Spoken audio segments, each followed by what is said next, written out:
உங்களுக்கு கடைசியா எப்ப எந்த ஒரு சலனமும் இல்லாத ஒரு முழுமையான மன அமைதி கிடைச்சதுன்னு கொஞ்சம் யோசிச்சு பாருங்க.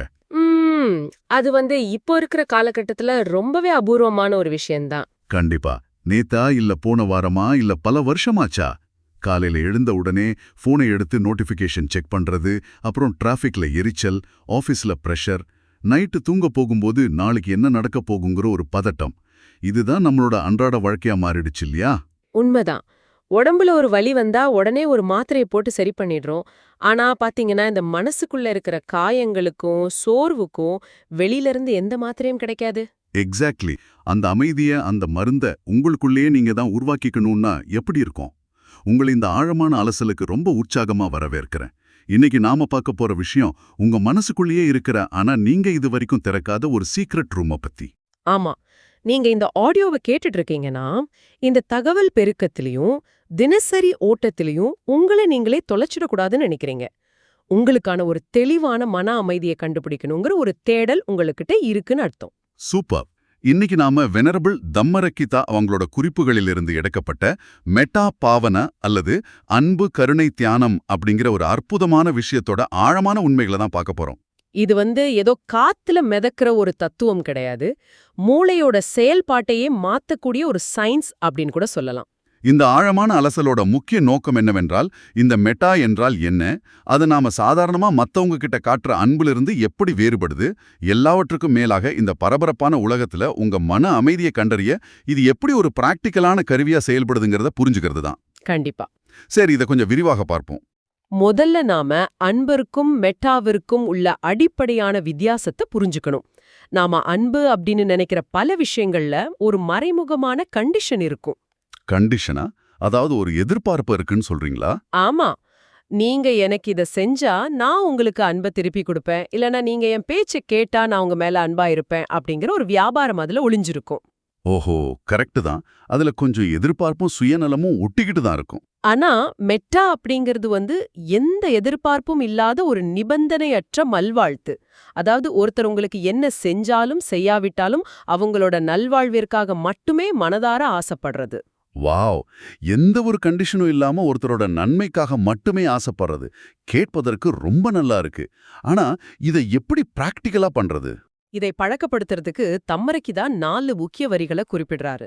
தியானம் செய்யும் பொழுது மனசுக்குள்ள திரும்ப திரும்ப சொல்ல வேண்டிய வரிகள் அது. சொல்லுங்க, என்ன வரிகள் அது? 1. நான் அக மற்றும் புற தீங்குகளிலிருந்து பாதுகாப்பாக இருக்க வேண்டும். 2. நான் மகிழ்ச்சியாகவும் அமைதியாகவும் இருக்க வேண்டும். 3. நான் ஆரோக்கியமாகவும் பலமாகவும் இருக்க வேண்டும். 4. நான் என்னை மகிழ்ச்சியாக கவனித்துக் கொள்ள வேண்டும். இந்த 4 வரிகளும் ஒரு மனுஷனோட முழுமையான நல்வாழ்வை உள்ளடக்கியதா இருக்கு. ஆனா எனக்கு ஒரு விஷயம் உறுத்துது. என்னது? இந்த அக மற்றும் புறத்தீங்கு அப்படின்னு சொல்றாங்களே, இன்னைக்கு இருக்கிற நம்ம வாழ்க்கைக்கு இது எந்த வகையில பொருந்தும்? அது ரொம்ப முக்கியமான கேள்வி. புறத்தீங்கு அப்படிங்கிறது வெளியில இருந்து உடம்புக்கு வரக்கூடிய ஆபத்துகள். அதாவது ஒரு டிராஃபிக் ஆக்சிடென்ட் இல்லனா ஒரு நோய் தொற்று மாதிரி விஷயங்கள். ஆமா, அது நம்ம கண்ட்ரோல்ல இல்ல. கரெக்ட்.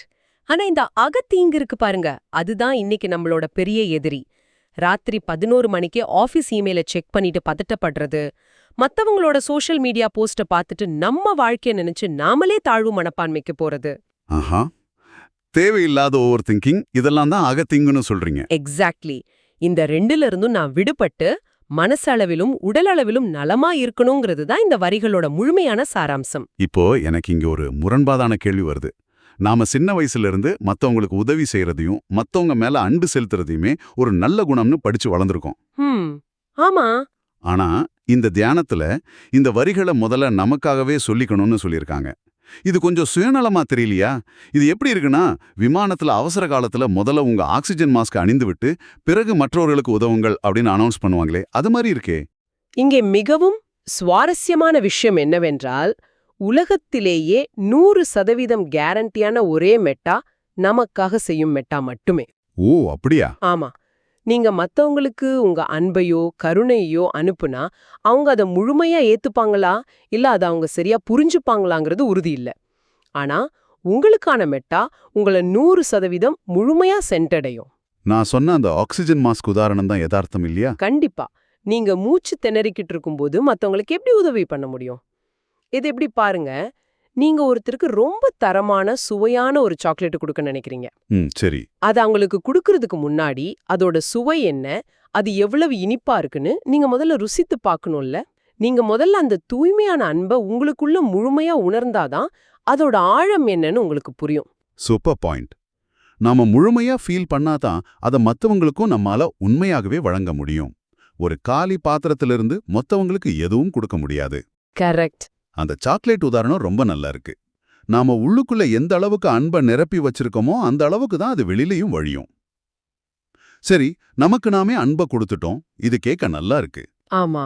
ஆனா பாத்தீங்கன்னா, நான் இப்ப கண்ணு மூடி உட்கார்ந்து தியானம் பண்ண ஆரம்பிக்கிறேன். அந்த 4 வரிகளை சொல்றேன். ஆனா அடுத்த செகண்ட், நாளைக்கு கரண்ட் பில்லு கட்டணுமே, பாஸ் என்ன சொல்லுவாரோ அப்படின்னு மனசு அலைப்பாயுமே. அது சகஜம்தான். அதிலும் இந்த வரிகளை சொல்லும்போது தேவையில்லாத சிந்தனைகள் வந்தா அதை எப்படி எதிர்கொள்றது? இது பலருக்கும் வர்ற ஒரு இயல்பான பிராக்டிக்கல் பிரச்சனை தான். இதை சால்வ் பண்ண நாம 2 வகையான தியான முறைகளை பத்தி தெரிஞ்சுக்கணும். விபாசன தியானத்துல நாம எண்ணங்களை கவனிப்போம், ஆராய்வோம். ஓகே. அதாவது ஒரு ஹைவேல போற கார்களை ஓரமா நின்னு வேடிக்கை பார்க்கற மாதிரி. கோபம் வந்தா ஏன் கோபம் வருது அப்படின்னு அந்த எண்ணத்தோட ஆணி வேற தேடி போவோம். ஆமா. மெட்டா அப்படி இல்லையா?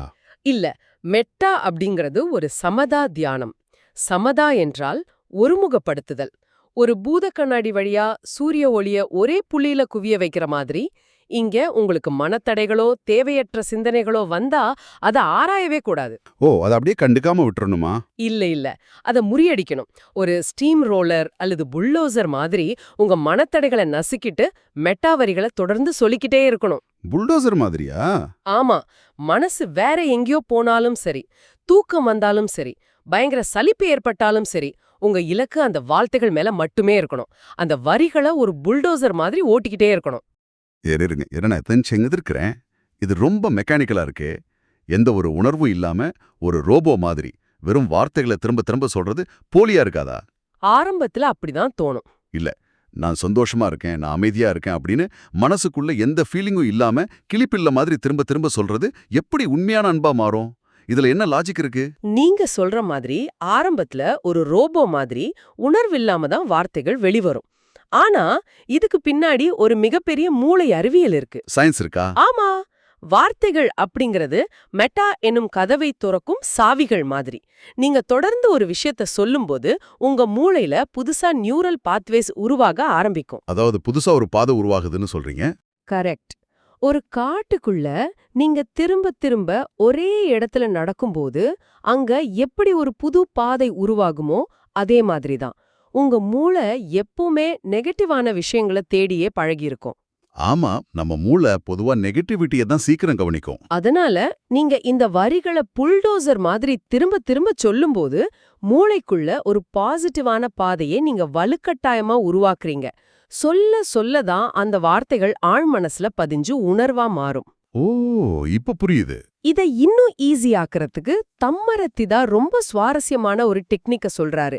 அதுதான் புன்னகை தியானம். புன்னகை தியானமா? அது என்ன புதுசா இருக்கு? வெறும் மனசுக்குள்ள சொல்றது பத்தாதா? மனசுக்கும் உடம்புக்கும் ஒரு நெருங்கிய தொடர்பு இருக்கு. அதான் சொமாட்டிக் கனெக்ஷன் அப்படின்னு சொல்லுவாங்க. மகிழ்ச்சி அப்படிங்கிற வார்த்தையை நீங்க மனசுக்குள்ள சொல்லும் போதே உங்க முகத்துல உண்மையிலேயே ஒரு சின்ன புன்னகையை கொண்டு வரணும். ஓ, முகத்துல ஒரு சிரிப்பு வரணும். ஆமா. கண்களை மூடிக்கிட்டு உங்க கண்கள் புன்னகைப்பதாக கற்பனை செய்யணும். உங்க காதுகள் புன்னகைப்பதாக, ஏன் உங்க தலைமுடிகள் கூட புன்னகைப்பதாக கற்பனை செஞ்சு பாருங்க. ஹாஹா, முடி எப்படிங்க சிரிக்கும்? இது ரொம்ப விசித்திரமா இருக்கே. ஆனா நீங்க சொல்றத கேட்கும்போதே எனக்குள்ள ஒரு சின்ன சிரிப்பு வருது. பாத்தீங்களா? அதுதான் இதோட சீக்ரெட். நாம ஸ்ட்ரெஸ்ஸா இருக்கும்போது நம்ம தாடை இறுக்கமா இருக்கும், நெற்றி சுருங்கி இருக்கும். இது மூளைக்கு ஏதோ ஆபத்து அப்படின்னு சிக்னல் கொடுத்துக்கிட்டே இருக்கும். ஆமா, நம்ம உடம்பு டென்ஷனா இருந்தா மூளையும் டென்ஷன் ஆயிடும். கரெக்ட். ஆனா நீங்க முகத்தசைகளை தளர்த்தி ஒரு சின்ன புன்னகைய வைக்கும்போது உங்க உடம்புல கார்டிசோல் அப்படிங்கிற ஸ்ட்ரெஸ் ஹார்மோன் குறைஞ்சு மூளைக்கெல்லாம் பாதுகாப்பா இருக்கு அப்படிங்கிற சிக்னல் போகுது. Wow, super. அதனால காது சிரிக்குது, முடி சிரிக்குதுன்னு கற்பனை செய்யறது ஒரு வேடிக்கையான விஷயமா இருந்தாலும் அது உங்க நர்வஸ் சிஸ்டத்தை முழுமையா ரிலாக்ஸ் பண்ணுது. அந்த உடம்புக்கும் மூளைக்குமான கனெக்ஷன் எவ்ளோ பிரமாதமா வேலை செய்யுது. உடம்ப தளர்த்தி போலியா சிரிக்க ஆரம்பிச்சா கூட மூளை அதை நிஜம்னு நம்பி சந்தோஷத்தை உற்பத்தி பண்ணிடுது. கண்டிப்பா. சரி, நமக்குள்ள இந்த மெட்டாவை முழுமையா உணர்ந்தாச்சு, அந்த சாக்லேட்டோட சுவையை நம்ம முழுமையா ரசிச்சாச்சு. ஆனா இப்போ இதை மத்தவங்களுக்கு எப்படி அனுப்புறது? நேத்து ஆபீஸ்ல என்ன அவமானப்படுத்தின ஒருத்தருக்கு, இல்ல எனக்கு துரோகம் செஞ்ச ஒருத்தருக்கு நான் எப்படி இந்த அன்பு அனுப்ப முடியும்? அது சாத்தியமா? இது ரொம்ப முக்கியமான கட்டம். எடுத்த உடனே நாம எதிரிக்கு அன்பு அனுப்ப முடியாது. அதற்காக தான் தம்மர கீதா உலகத்துல உள்ள மனிதர்களை 5 வகையா பிரிக்கிறாரு. ஓ, 5 வகையா? என்னன்னா அது? இந்த ஒரு குறிப்பிட்ட ஆர்டர்ல தான் நம்ம மெட்டால பகிரணும். 1 முதல்ல நாம, 2 நாம மிகவும் மதிக்கும் ஒருவர் அல்லது நமக்கு வழிகாட்டிய ஆசிரியர், 3 நமது நெருங்கிய நண்பர், 4 முகம் தெரியாத ஒரு நபர், அதாவது உங்களுக்கும் அவருக்கும் எந்த தொடர்பும் இருக்காது, தினமும் பஸ்ல பாக்குற கண்டக்டரா இருக்கலாம். சரி, 5வது? 5வது கடைசியாக எதிரி அல்லது உங்களுக்கு கோபத்தை தூண்டும் நபர். இந்த வரிசையில தான் அன்பு படிப்படியா விரிவடையணும். ஓஹோ, இந்த படிப்படியான முறை ரொம்ப லாஜிக்கலா இருக்கு. ஏன்னா நாம பொதுவா தியானம் என்றாலே எடுத்த உடனேயே உலக அமைதிக்காக பிரார்த்திக்கவோ அல்லது நமக்கு துரோகம் செஞ்ச எதிரிகளை மன்னிக்கவோ பாப்போம். ஆமா, அது ரொம்ப கஷ்டம். உள்ளக்குள்ள அவங்க மேல கடுமையான கோபம் இருக்கும். அது கண்டிப்பா தோல்வில தான் முடியும். இப்படி படிப்படியா முதல்ல நமக்கு, அப்புறம் பிடிச்சவங்களுக்கு, அப்புறம் முகம் தெரியாதவங்களுக்குன்னு நம்மளோட அந்த மெட்டா தசையை கொஞ்சம் கொஞ்சமா வளர்க்கறது ரொம்ப புத்திசாலித்தனமானது. எக்ஸாக்ட்லி, மெட்டா தசை. மொத நாளே 100 கிலோ எடைய தூக்காம கொஞ்சம் கொஞ்சமா வெயிட்டை ஏத்தி பயிற்சி செய்யற மாதிரி இருக்கு. இத ஒரு பெரிய கண்ணோட்டத்துல இணைத்து பார்த்தால், அந்த தசை வலுவாக வலுவாக உங்களுடைய அன்பு பரவும் ரேடியஸ் அதிகமாகும். இதை எப்படி புரிஞ்சுக்கலாம்னா, உங்க வீட்டு வைஃபை ரவுட்டர் மாதிரி. வைஃபை மாதிரியா? ஆமா, சிக்னல் ஸ்ட்ராங்கா இருந்தா அதை எல்லாரையும் கனெக்ட் பண்ணும். மெட்டா அப்படிங்கறதும் ஒரு இன்டர்நெட் மாதிரி தான் செயல்படுது. இன்டர்நெட் எப்படி கண்ணுக்கு தெரியாம உலகெங்கும் உள்ள கம்ப்யூட்டர்களையும் மக்களையும் இணைக்குதோ, அதே போல மெட்டா அனைத்து உயிரினங்களையும் மனதால் இணைக்கிறது. ரொம்ப அருமையான ஒப்பீடு. இந்த இன்டர்நெட்டை நீங்க தியானம் பண்ற அந்த 20 நிமிஷம் மட்டும்தான் பயன்படுத்தணும்னு கிடையாது. எங்க வேணும்னாலும் எப்ப வேணும்னாலும் பயன்படுத்தலாம். அந்த இன்டர்நெட் வைஃபை உதாரணம் ரொம்ப அற்புதமா பொருந்தது. அந்த வைஃபை ஆன்ல இருக்கும்போது நாம யாருக்கு வேணும்னாலும் மெசேஜ் அனுப்பலாம். இந்த இடத்துல ஆதார நூல்ல இருக்கிற அந்த வேடிக்கையான நிகழ்வு எனக்கு ஞாபகம் வருது. ஆமா, சொல்லுங்க. இதை நான் கட்டாயம் உங்ககிட்ட பகிரணும். ஆசிரியர் தம்மரக்கிதா ஒரு முறை அமைதியா டோஃபு சாப்பிட்டுட்டு இருந்தாராம். அப்போ எதிர்பாராத விதமா அந்த டோஃபுவோட சாறு தெரிச்சு அவர் கண்ணிலையும் நெற்றிலையும் அடிச்சிருக்கு. ஓஹோ. அது யாருமே பார்க்கல. அவருக்குள்ள ஏதோ ஒரு சிலிர்ப்பும் ஒரு சின்ன சிரிப்பும் சந்தோஷமும் ஏற்பட்டிருக்கு. அந்த தருணத்துல உடனே அவர் தனக்கு ஏற்பட்ட அந்த சந்தோஷத்தை, அந்த மைக்ரோஜாய அப்படியே பக்கத்துல குளத்துல நீந்துகிட்டு இருந்த மீன்களுக்கு, நீங்களும் இந்த மகிழ்ச்சியை பகிரணும் அப்படின்னு ஸ்பான்டேனியஸ் மெட்டாவா அனுப்பியிருக்காரு. வாவ், அது எவ்வளவு அழகானது பாருங்க. ஆமா, அந்த மீனுக்கும் அவருக்கும் எந்த சம்பந்தமும் இல்ல. ஆனா அந்த வைஃபை மூலமா ஒரு பாசிட்டிவ் எனர்ஜியை பாஸ் பண்றாரு. ஆமா, இதுக்கு பேரு தான் தன்னிச்சையான மெட்டா. நாம சந்தோஷமா இருக்கிற தருணங்களை மத்த உயிர்களோட எந்த எதிர்பார்ப்பும் இல்லாம பகிர்ந்து கொள்றது. நீங்க டிராஃபிக்ல நின்னுட்டு இருக்கும்போது பக்கத்து வண்டியில போற ஒரு முகம் தெரியாத மனிதருக்காகவோ அல்லது ரோட்ல கஷ்டப்படுற ஒரு வாயில்லா ஜீவனுக்காகவோ கூட நீங்க இந்த மெட்டாவோ ஒரு சின்ன எண்ணம் மூலமா அனுப்பலாம். அது ரொம்ப ஈஸியா செய்யக்கூடிய ஒரு விஷயம்தான். ஆனா பாத்தீங்கன்னா, இந்த மெட்டா இன்டர்நெட் மூலமா அந்த அன்பை பகிர முதல்ல உங்க கனெக்ஷன் சரியா இருக்கணும். இடையில எந்த டிஸ்டர்பன்ஸும் இருக்கக்கூடாது. வைஃபை கனெக்ஷன் ஸ்ட்ராங்கா இருக்கணும்னு சொல்றீங்க. ஆனா எனக்கு அந்த முகம் தெரியாத நபர் வரைக்கும் ஓகே. அந்த 5வது ஆள் இருக்கார்ல, எனக்கு துரோகம் செஞ்சவர், எனக்கு கஷ்டப்படுத்தினவர், அவர் நினைப்பு வந்தாலே எனக்குள்ள ஒரு நெகட்டிவிட்டி வருதே. அது பெரிய சவால் தான். அந்த பழைய கடந்த கால மனக்கசப்புகள், கோபங்கள் என் வைஃபை கனெக்ஷனை கட் பண்ணா என்ன செய்யுது? அங்கதான் பலரும் கஷ்டப்படுறாங்க. அந்த கனெக்ஷனை சரி பண்றதுக்கான ஒரே டெக்னிக் மன்னிப்பு மட்டும்தான். மெட்டா தியானம் ஆரம்பிக்கிறதுக்கு முன்னாடி மன்னிப்பு அப்படிங்கிறது மிக மிக அவசியம். ஓ, மன்னிப்பு அவசியமா? ஆமா, ஒரு விஷயத்த நாம புரிஞ்சுக்கணும். நாம எல்லாரும் மனிதர்கள். ஏதோ ஒரு வகையில நாமளும் மத்தவங்கள கஷ்டப்படுத்தி இருப்போம். பௌத்த தத்துவத்துல இத அறியாமை மற்றும் பேராசை அப்படின்னு சொல்வாங்க. மோஹா மற்றும் லோபா. சரி. அறிவில்லாம அல்லது நம்ம ஆசைக்காக நம்ம சில தவறுகளை செய்றோம். அதனால மத்தவங்கள மன்னிக்கிறதுக்கு முன்னாடி முதல்ல நாம மன்னிக்கணும். உங்களை நீங்களே மன்னிக்கணுமா? அது எதுக்கு? நாம நமக்கு என்ன துரோகம் பண்ணிக்கிட்டோம்? இதை எப்படி புரிஞ்சுக்கிறது? சொல்றேன். இது எனக்கு கொஞ்சம் பிரவுசர்ல இருக்கிற கேஷ் மெமரியை கிளியர் பண்ற மாதிரி இருக்கு. ஆனா இதை எப்படி பிராக்டிகலா செய்யறது? அந்த கேஷ் உதாரணம் ரொம்ப பொருத்தம். ஏன்னா அந்த பழைய குப்பாகள் இருக்கும்போது பிரவுசர் எப்படி ஹேங் ஆகுமோ அதே போலதான் பழைய குற்ற உணர்ச்சிகள் மனசை ஹேங் ஆக்கிடும். ஓ, கரெக்ட். இப்போ நமக்கே நாம செஞ்ச துரோகம்னு கேட்டீங்கல்ல, ஒரு உதாரணம் சொல்றேன். நாக்கு ருசிக்காக நைட் நேரத்துல அளவுக்கு அதிகமா ஜங்க் ஃபுட் சாப்பிட்டுட்டு அடுத்த நாள் வயிறு வலிக்கும் போது நாமளே நம்மள திட்டிக்கிறோம்ல. ஆமா, கண்டிப்பா நடக்கும் அது. இல்லனா கஸ்டமர் கேர்ல பேசுற ஒருத்தர்கிட்ட தேவையில்லாம கத்திட்டு அப்புறம் ச்சே நாம அப்படி கத்திருக்க கூடாதுன்னு குற்ற உணர்ச்சியில ரத்த அழுத்தத்தை நாமே கூட்டிக்கிறோம்ல. உண்மைதான், நமக்கு நாமே தீங்கு செஞ்சுக்கிறோம். இது போல அறியாமையினால நமக்கே நாம தீங்கு செஞ்சுக்கிட்டதுக்காக முதல்ல நம்ம நாமே மன்னிக்க பழகணும். நான் செஞ்ச தவறுகளுக்காக என்ன நான் மன்னிக்கிறேன் அப்படின்னு அந்த பாரத்தை இறக்கி வைக்கணும். அந்த கேஷ் கிளியர் ஆனாதான் புதிய மெட்டா இணையதளம் வேகமா லோட் ஆகும். ஆஹா, இது ரொம்ப ரொம்ப ஆழமான ஒரு பாயிண்ட். உங்களை நீங்களே மன்னிக்கிற அந்த சுகத்தை, அந்த விடுதலையை நீங்க முழுமையா உணர்ந்தாதான், ஓ, மன்னிப்புங்கிறது இவ்ளோ பெரிய நிம்மதியை கொடுக்குமா அப்படின்னு உங்களுக்கு புரியும். எக்ஸாக்ட்லி. அது புரிஞ்சாதான் அந்த நிம்மதியை மத்தவங்களுக்கும், அதாவது உங்களுக்கு பிடிக்காதவங்களுக்கும் கொடுக்க தோணும். அவங்களும் அறியாமையினால தான் நமக்கு துரோகம் பண்ணிட்டாங்க, அவங்களும் ஏதோ ஒரு மன அழுத்தத்துல தான் அந்த தப்பை செஞ்சிருக்காங்கங்கிற புரிதல் வரும். கண்டிப்பா. மன்னிப்பு அப்படிங்கறது அவங்க செஞ்ச தப்ப நியாயப்படுத்துறது கிடையாது. அது உங்க மனசோட பாரத்தை குறைச்சு உங்க மெட்டா வைஃபைய ஸ்ட்ராங் ஆக்குற ஒரு கருவி. உங்களை நீங்களே மன்னிக்க கத்துக்கிட்டு அப்புறம் உங்களுக்கு தீங்கு செஞ்சவங்களையும் மன்னிக்க ஆரம்பிக்கும் போது அந்த அன்பு எந்த தடையும் இல்லாம எல்லா உயிர்களுக்கும் பரவ ஆரம்பிக்கும். இன்னைக்கு நாம விவாதிச்ச விஷயங்கள் வெறும் தியரி கிடையாது. இது நம்ம அன்றாட வாழ்வுல நேரடியாக பயன்படுத்தக்கூடிய ஒரு உளவியல் பயிற்சி. உங்களை நீங்களே நேசிக்கிறது ஒருபோதும் சுயநலம் அல்ல. நம்ம முழுமையா இருந்தாதான் மத்தவங்களுக்கு அன்பை கொடுக்க முடியும்னு பார்த்தோம். ஆமா, அது ரொம்ப முக்கியம். மனசு அலையும் போது ஒரு புல்டோசர் மாதிரி வார்த்தைகளை தொடர்ந்து உச்சரிச்சு புது நியூரல் பாத்வேஸ உருவாக்குறது, புன்னகை தியானம் மூலமா உடம்பையும் மனசையும் ரிலாக்ஸ் பண்றது, மெட்டா இணையதளத்துல படிப்படியா எல்லாரையும் இணைக்கிறது மற்றும் மன்னிப்பு மூலமா நம்ம மனசோட கேஷ் மெமரியை கிளியர் பண்றது என மெட்டா தியானத்தோட பல பரிமாணங்களை ரொம்ப ஆழமா அலசியிருக்கோம். இது வெறும் ஒரு தியான முறை அல்ல, இது ஒரு வாழ்க்கை முறை. முற்றிலும் உண்மை. சரி, இந்த ஆழமான அலசலோட முடிவிற்கு நாம வந்துட்டோம். உங்களுக்கு நான் ஒரு இறுதி சிந்தனைய, ஒரு கேள்வியை முன்வைக்க விரும்புறேன். நீங்க இந்த மெட்டா தியானம் செய்யறதால உங்களை வெறுக்கிற ஒரு எதிரியோட மனம் உடனே மாறிடுமா அப்படிங்கிறது உறுதி இல்ல. ஆமா. அவங்க உங்களுக்கு தொடர்ந்து தீங்கு செய்ய நினைச்சுக்கிட்டே கூட இருக்கலாம். ஆனா அந்த எதிரியை அடுத்த முறை நீங்க சந்திக்கும்போது அவங்களோட முகம் உங்களுக்குள்ள எந்த ஒரு கோபத்தையும் பதட்டத்தையும் உருவாக்காது.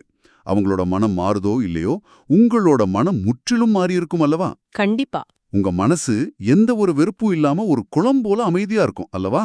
அந்த அக அமைதி இந்த உலகத்துல நீங்க அடையக்கூடிய எந்த வெளி உலக வெற்றியை விட பெரியதல்லவா? ஒரு சாதாரண மாத்திரை உங்க உடம்போட வலிய தற்காலிகமா போக்குற மாதிரி இல்லாம, இந்த மெட்டா உங்க மனசோட வலிய ஆணி வேரோட பிடுங்கி எறிய ஒரு அக மருந்து. இதை நீங்க ஆழமா சிந்தித்து பாருங்க. ரொம்ப ஆழமான சிந்தனை. இப்போது வீடியோவின் இறுதி பகுதி. இவ்வளோ நேரம் கேட்டதுக்கு ரொம்ப நன்றி. இந்த Tamil voice reads channel monetisation இல்லாம தான் நடக்குது. இந்த ஆடியோ புத்தகம் உங்களுக்கு பயன் தருது என்று நினைத்தால் இந்த முயற்சி தொடர்ந்து போக உங்க ஆதரவு மிகவும் உதவும். என்னுடைய இந்த முயற்சிக்கு நன்கொடை அளிக்க விருப்பம் இருந்தால் டிஸ்கிரிப்ஷன்ல கொடுக்கப்பட்டுள்ள UPI ID மூலம் வழங்கலாம். உங்களால் முடிந்த அளவு போதும். சிறிய ஆதரவும் பெரிய உதவிதான். இந்த வீடியோ உங்களுக்கு பயனுள்ளதாக இருந்தால் சப்ஸ்கிரைப் பண்ணுங்க, மற்றவர்களுக்கும் பகிர்ந்து கொள்ளுங்கள். இந்த கருத்துக்கள் அவர்களுக்கும் தேவையாக இருக்கலாம். லைக் பண்ணுங்க, உங்க கருத்துக்களை காமெண்ட்ல பகிருங்க. மனப்பூர்வமான நன்றி.